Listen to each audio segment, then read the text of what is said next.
Observation. The organic has been monitoring Starfleet transmissions obsessively. This is not a productive use of time.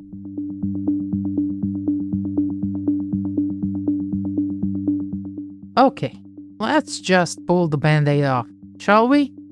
We need to talk about the latest big idea floating around the halls of whatever is left of Paramount and Skydance. I'm talking about Star Trek United. And honestly, from what I've seen, this might actually be the dumbest idea I have heard in the entire era of franchise. It is logically inconsistent to prioritize a 22nd century political drama when the 25th century remains a narrative vacuum. It is a redundant endeavor. Exactly. Thank you. Look, I get it. People love Scott Bakula. I love Scott Bakula. But when I heard they were doing another prequel, my first reaction was, are you kidding me? Have we literally not learned a single lesson from the last, 20 years? We just finished Discovery, a year ago? Which, let's remember, was also supposed to be a one-season special event, and look how that turned out to be. And we're still stuck in the past. And then I actually read the pitch. They're calling it a West Wing or Andor-style show. And my reaction, I'm not gonna lie, was, are you really effing kidding me right now? I cannot believe we are still going down this path. I don't know why it's so hard for the people in charge to just, allow a science fiction show to be made. The term science fiction implies the exploration of scientific possibilities.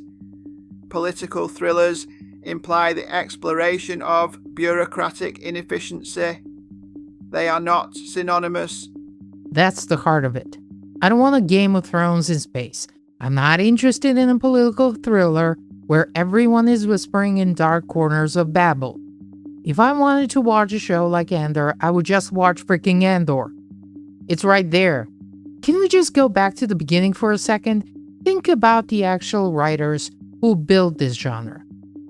People like, let's say, Barry B. Longyear, who wrote that short story Enemy Mine.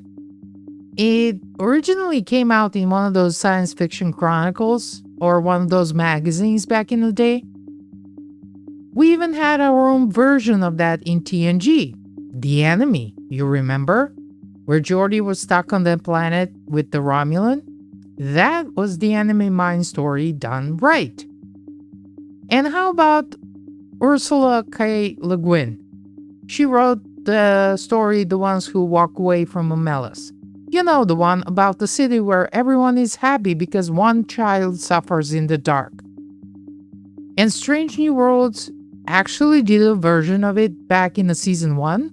Lift Us Where Suffering Cannot Reach, that was the name of the episode. Although we are not going to currently talk about how they did not actually credit Ursula K. Le Guin for the story. But that's a whole different conversation. Look, this is science fiction. It's a moral mirror. It's an exploration of the human condition through a high-concept lens. Le Guin's work focuses on the societal cost of utopia. Star Trek United appears to focus on the seating chart of a diplomatic summit. The scale is diminishing. The scale is actually tiny. It's small-minded. We need a new show. Simple. Give me a captain, give me 5 bridge crew members, and give me the entire world to explore. I don't care. Put it after Dominion War. Make it 20, 30, 40 years after. Just go forward. Do science fiction again. Please, for the love of God. And I've heard people saying, but Archer is back. Look, I don't care. And I know that sounds harsh, but it's the truth. For me, it's not Captain Archer that makes Star Trek. It's Star Trek that makes Captain Archer. You can't just dangle a legacy character in front of me and expect me to ignore that the actual premise is a conceptual failure. The reliance on legacy anchors suggests a lack of confidence in the foundational setting. It is a narrative crutch. It's total crutch. And this idea on focusing on archers for adult kids, one in the diplomatic corps or intel, I don't know.